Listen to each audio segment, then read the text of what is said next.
ఓం శాంతి. ఈరోజు Murali date 4 June 2025.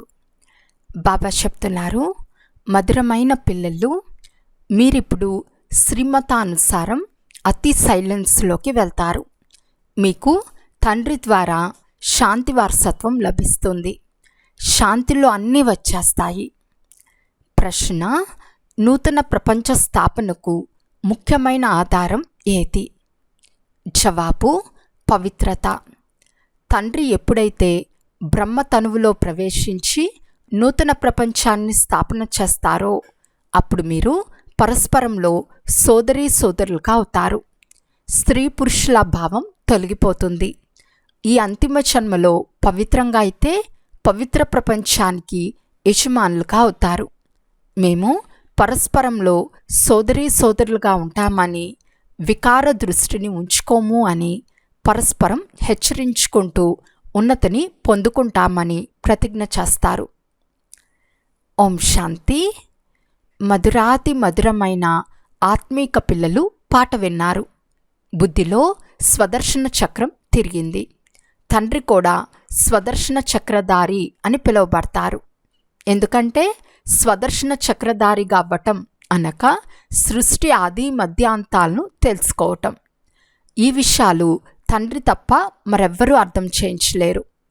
బ్రాహ్మణులైన మీ ఆధారమంతా silence పైన ఉంది. ఓ శాంతిదేవా, ఓ శాంతిదాత అని మనుషులు పిలుస్తూ ఉంటారు. కానీ శాంతిని ఎవరిస్తారో లేక శాంతిధామానికి ఎవరు తీసుకెళ్తారో ఎవరికి తెలియదు. ఇది పిల్లలైన మీకు మాత్రమే తెలుసు. బ్రాహ్మణులే స్వదర్శన చక్రధారులుగా అవుతారు. దేవతలను స్వదర్శన చక్రధారులు అని అనరు. రాత్రికి పగలుకు ఉన్నంత తేడా ఉంది. తండ్రి పిల్లలైన మీకు అర్థం చేస్తున్నారు. నెంబర్ వార్ పురుషార్థానుసారం మీలో ప్రతి ఒక్కరూ స్వదర్శన చక్రధారులే. తండ్రిని స్మృతి చేయటమే ముఖ్యమైన విషయం. తండ్రిని స్మృతి చేయటము అంటే శాంతి వారసత్వంను తీసుకోవటం. శాంతిలో అన్నీ వచ్చేస్తాయి. మీ ఆయువు కూడా పెరుగుతుంది. శరీరం కూడా నిరోగిగా అవుతూ ఉంటుంది. తండ్రి తప్ప మరెవ్వరూ స్వదర్శన చక్రధారులుగా చేయలేరు. ఆత్మనే స్వదర్శన చక్రధారిగా అవుతుంది. ఆది మధ్యాంతాల జ్ఞానం ఉన్నందున తండ్రి కూడా స్వదర్శన చక్రధారే. ఇప్పుడు నూతన ప్రపంచం స్థాపన అవుతోందని పాట కూడా విన్నారు. పాటనైతే మనుషులే తయారు చేస్తారు. తండ్రి కూర్చుని సారాన్ని అర్థం చేస్తున్నారు. వారు సర్వాత్మల తండ్రి. కావున పిల్లలందరూ పరస్పరంలో సోదరులుగా అవుతారు. తండ్రి ప్రజాపిత బ్రహ్మ ద్వారా నూతన ప్రపంచాన్ని రచించినప్పుడు మీరు సోదరీ సోదరులుగా అవుతారు.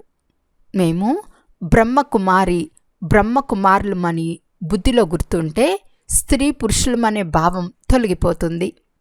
వాస్తవానికి మనమందరము సోదరులమని మనుషులకు తెలియదు. తర్వాత తండ్రి రచనను రచించినప్పుడు సోదరీ సోదరులుగా అవుతారు. వికారి దృష్టి నశిస్తుంది. తండ్రి స్మృతిని కూడా ఇప్పిస్తున్నారు. ఓ పతిత పావన రండి అని పిలుస్తూ వచ్చారు. ఇప్పుడు నేను వచ్చాను. ఈ అంతిమ జన్మలో పవిత్రంగా ఉండమని చెప్తున్నాను. అలా ఉంటే మీరు పవిత్ర ప్రపంచానికి యజమానులుగా అవుతారు. పిల్లలైన మీరు బ్రాహ్మణులుగా అయినందున మీ ఇంటింట్లో ఈ ప్రదర్శని ఉండాలి. మీ ఇంట్లో ఈ చిత్రాలు తప్పకుండా ఉండాలి. వీటిపై అర్థం చేయించడం చాలా సులభం. 84 జన్మల చక్రం అయితే బుద్ధిలో ఉంది. సరే, మీకొక బ్రాహ్మణిని ఇస్తాము. తాను వచ్చి సర్వీస్ చేసి వెళ్తుంది. మీరు ప్రదర్శనలను ఏర్పాటు చేయండి. భక్తి మార్గంలో కూడా కృష్ణుని పూజ లేక మంత్రచంత్రములు మొదలైనవి తెలియకపోతే బ్రాహ్మణుని పిలుస్తారు. ఆ పూజారి ప్రతిరోజు వచ్చి పూజ చేస్తారు. మీరు కూడా టీచర్ను పిలిపించుకోవచ్చు. ఇది చాలా సహజం. తండ్రి ప్రజాపిత బ్రహ్మ ద్వారా సృష్టిని రచించినప్పుడు బ్రహ్మకుమార్ కుమారీలు తప్పకుండా సోదరీ సోదరులుగా అయి ఉంటారు. మేము పరస్పరంలో సోదరులుగా అయి ఉంటాము. వికారీ దృష్టిని ఉంచుకోము. పరస్పరంలో ఒకరినొకరు సావధానపరుచుకుని ఉన్నతిని పొందుకుంటాము అని ప్రతిజ్ఞ చేస్తారు. ముఖ్యమైనది స్మృతి యాత్ర. వారంతా విజ్ఞాన బలంతో ఎంతో ఎత్తుకు వెళ్ళేందుకు ప్రయత్నిస్తారు. కానీ పైన ఏ ప్రపంచమూ లేదు. ఇది విజ్ఞానంలో అతిగా వెళ్ళటం. మీరిప్పుడు శ్రీమతానుసారం అతి సైలెన్స్లోకి వెళ్తారు. వారిది విజ్ఞానం, ఇక్కడ మీది మౌనం. ఆత్మ స్వయం శాంతి స్వరూపమని పిల్లలకు తెలుసు. ఈ శరీరం ద్వారా కేవలం పాత్రను అభినయించవలసి ఉంటుంది. కర్మ చేయకుండా ఎవరు ఉండలేరు. తండ్రి చెప్తున్నారు, మిమ్మల్ని మీరు శరీరం నుండి వేరుగా ఉన్న ఆత్మగా భావించి తండ్రిని స్మృతి చేస్తే మీ వికర్మలు వినాశనమవుతాయి. ఇది చాలా సహజం. అందరికంటే ఎక్కువగా నా భక్తులకు అంటే శివుని పూజారులకు ఈ జ్ఞానాన్ని అర్థం చేయించండి. శివ పూజయే సర్వశ్రేష్టమైనది. ఎందుకంటే వారే సర్వుల సద్గతి దాత. తండ్రి వచ్చారని అందరినీ జతలో తీసుకెళ్తారని పిల్లలైన మీకు తెలుసు. డ్రామానుసారం సమయం వచ్చినప్పుడు మనం కూడా కర్మాతీత అవస్థను పొందుతాము. తర్వాత ప్రపంచం వినాశనమైపోతుంది. సతోప్రధానంగా అయ్యేందుకు ఆత్మలైన మనం చాలా పురుషార్థం చేయాలి. తండ్రి శ్రీమతంను అనుసరించాలి. శ్రీమద్ భగవద్గీత అని అంటారు కదా, ఎంత అపారమైన మహిమ ఉంది. దేవతల మహిమలో కూడా సర్వగుణ సంపన్నులు, సంపూర్ణ నిర్వీకారులు అని పాడతారు. తండ్రి వచ్చి సంపూర్ణ పావనంగా చేస్తారు. ప్రపంచం సంపూర్ణ పతితమైనప్పుడు తండ్రి వచ్చి సంపూర్ణ పావన ప్రపంచంగా చేస్తారు. మేము భగవంతుని పిల్లలమని అందరూ అంటారు. మరి స్వర్గవారసత్వం తప్పకుండా తీసుకోవాలి. ప్రజాపిత బ్రహ్మ ద్వారా మనం ఇప్పుడు సోదరులుగా అయ్యాము. కల్పక్రితం కూడా తండ్రి వచ్చారు. అందుకే శివ జయంతిని జరుపుకుంటారు. తప్పకుండా ప్రజాపిత బ్రహ్మకు పిల్లలుగా అయి ఉంటారు. తండ్రితో ప్రతిజ్ఞ చేస్తారు, బాబా మేము పరస్పరంలో కంపానియన్గా ఉండి పవిత్రంగా ఉంటాము. మీ ఆదేశానుసారం నడుస్తాము. ఇదేమీ పెద్ద మాట కాదు. ఇప్పుడిది అంతిమ జన్మ. ఈ మృత్యులోకం సమాప్తమవనున్నది. మీరిప్పుడు వివేకవంతులుగా అయ్యారు. కొందరు స్వయాన్ని భగవంతులమని చెప్పుకుంటారు. భగవంతుడు సర్వుల సద్గతి దాత అని అంటారు. మరి వీరు స్వయాన్ని భగవంతుడని ఎలా పిలుచుకోగలరు? కానీ ఇదంతా డ్రామాలోని ఆట అని అర్థం చేసుకోవాలి. తండ్రి పిల్లలైన మిమ్మల్ని స్వదర్శన చక్రధారులుగా చేస్తున్నారు. తండ్రి చెప్తున్నారు, ఇప్పుడు సర్వీసులో తత్పరులుగా ఉండండి. ఇంటింట్లో ప్రదర్శనలను పెట్టండి. ఇంతటి మహాపుణ్యం మరేదీ లేదు.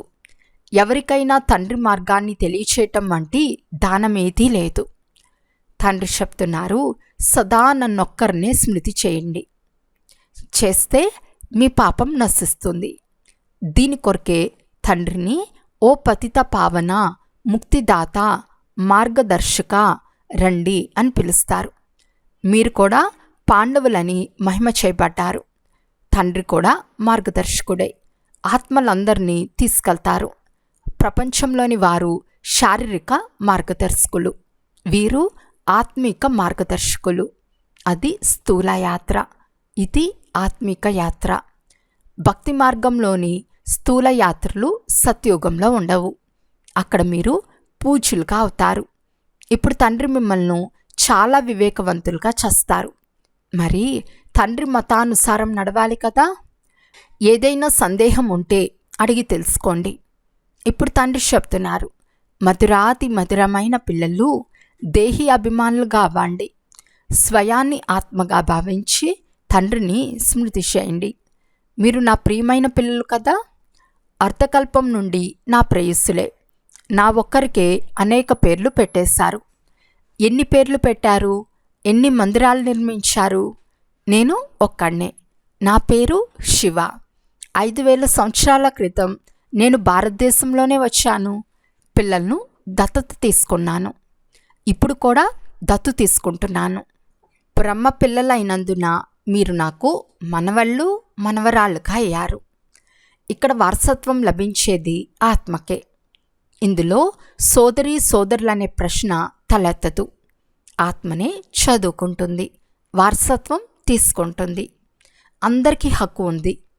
పిల్లలైన మీరు ఈ పాత ప్రపంచంలో ఏమేం చూస్తున్నారో అదంతా వినాశనం అవ్వాలి.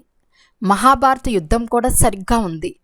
అనంతమైన తండ్రి అనంతమైన వారసత్వంను ఇస్తున్నారు, అనంతమైన జ్ఞానాన్ని వినిపిస్తున్నారు. మరి త్యాగం కూడా అనంతంగా చేయాలి కదా. కల్పకృతం కూడా తండ్రి రాజయోగాన్ని నేర్పించారు. రాజస్వ అశ్వమేధ యజ్ఞాన్ని రచించారు. మళ్ళీ రాజ్యం కొరకు సత్యుగి నూతన ప్రపంచం తప్పకుండా కావాలి. పాత ప్రపంచం కూడా వినాశనమైంది. ఇది 5000 సంవత్సరాల నాటి విషయం కదా. అప్పుడు కూడా ఈ యుద్ధమే జరిగింది. దీని ద్వారా ద్వారాలు తెరవబడతాయి. స్వర్గద్వారాలు ఎలా తెరవబడుతున్నాయో వచ్చి తెలుసుకోండని బోర్డుపై రాసి ఉంచండి. మీరు అర్థం చేయించలేకపోతే ఇంకెవరినైనా పిలవండి. తర్వాత నెమ్మది నెమ్మదిగా వృద్ధి అవుతూ ఉంటుంది. బ్రాహ్మణీలైన మీరంతా ప్రజాపిత బ్రహ్మ పిల్లలు. వారసత్వం శివబాబా ద్వారా లభిస్తుంది. వారే అందరి తండ్రి. మనం బ్రాహ్మణుల నుండి దేవతలుగా అవుతామని బుద్ధిలో బాగా గుర్తుండాలి. మనమే దేవతలుగా ఉండేవారం, తర్వాత చక్రంలో తిరిగాము. మనమిప్పుడు బ్రాహ్మణులుగా అయ్యాము. తర్వాత మళ్ళీ విష్ణుపురంలోకి వెళ్తాము. జ్ఞానం చాలా సహజం, కానీ కోటిలో కొంతమందే వెలువడతారు. ప్రదర్శనలో అనేక మంది వస్తారు. చాలా కష్టంగా ఎవరో ఒకరు మాత్రమే వస్తారు. కొందరు కేవలం చాలా బాగుంది మేము వస్తాము అని మహిమ చేసి వెళ్ళిపోతారు. ఎవరో ఒకరు మాత్రమే వెలువడతారు. ఎవరో ఒకరు మాత్రమే 7 రోజుల కోర్సు తీసుకుంటారు. 7 రోజుల మాట కూడా ఇప్పుడు ఎక్కడుంది? గీతా పారాయణం కూడా 7 రోజులు చేస్తారు.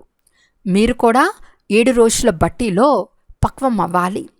స్వయాన్ని ఆత్మగా భావించి తండ్రిని స్మృతి చేస్తే చెత్తంతా తొలగిపోతుంది. అర్ధకల్పం చెడు వ్యాధి దేహాభిమానం, దాన్ని తొలగించాలి.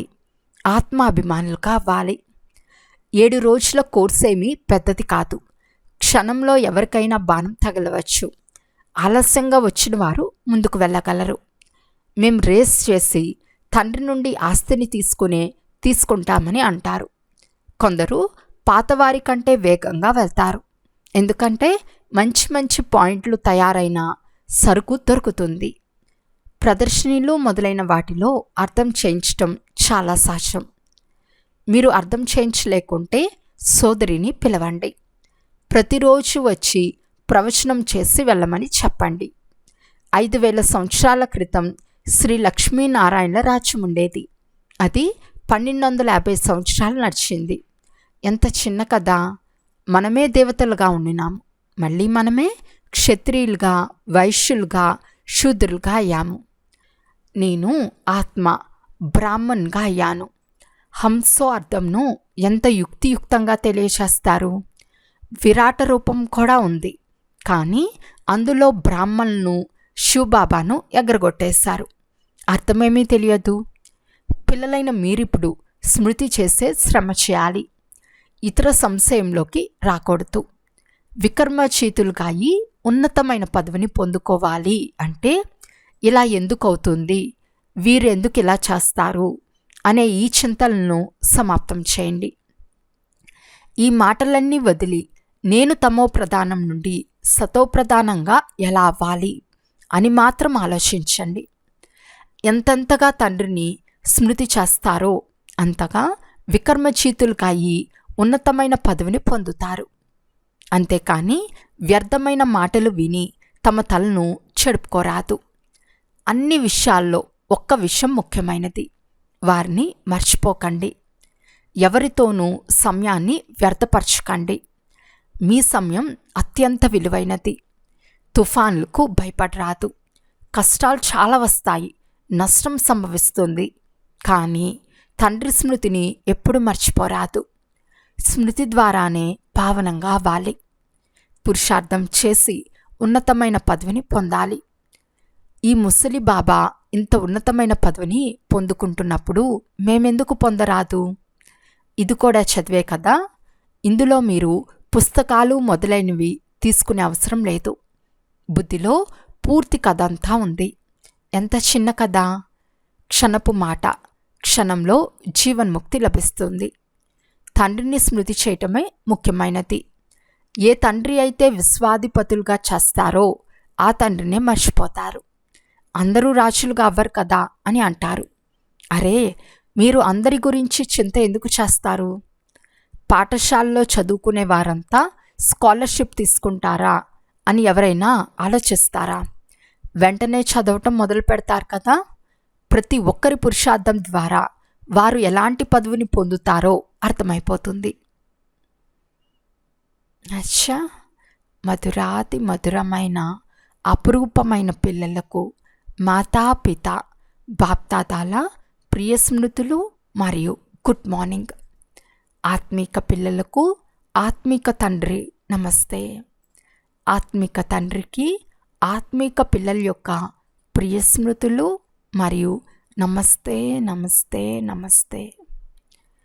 ధారణ కొరకు ముఖ్య సారము. ఫస్ట్ పాయింట్, ఈ సమయం అత్యంత అమూల్యమైంది. దీనిని వ్యర్థ మాటల్లో పోగొట్టుకోరాదు. ఎన్ని తుఫాన్లు వచ్చినా, నష్టం కలిగినా తండ్రి స్మృతిలో ఉండాలి. సెకండ్ పాయింట్, తమోప్రధానం నుండి సతోప్రధానంగా అయ్యే చింతన మాత్రమే చేయాలి. ఇతర ఏ చింతన నడవరాదు. హంసో సోహం యొక్క చిన్న కథను చాలా యుక్తితో అర్థం చేసుకుని ఇతరులకు అర్థం చేయించాలి. ఈరోజు వరదానము. మగ్న అవస్థ యొక్క అనుభవం ద్వారా మాయను తమ భక్తునిగా చేసుకునే మాయాచీత్ భవ.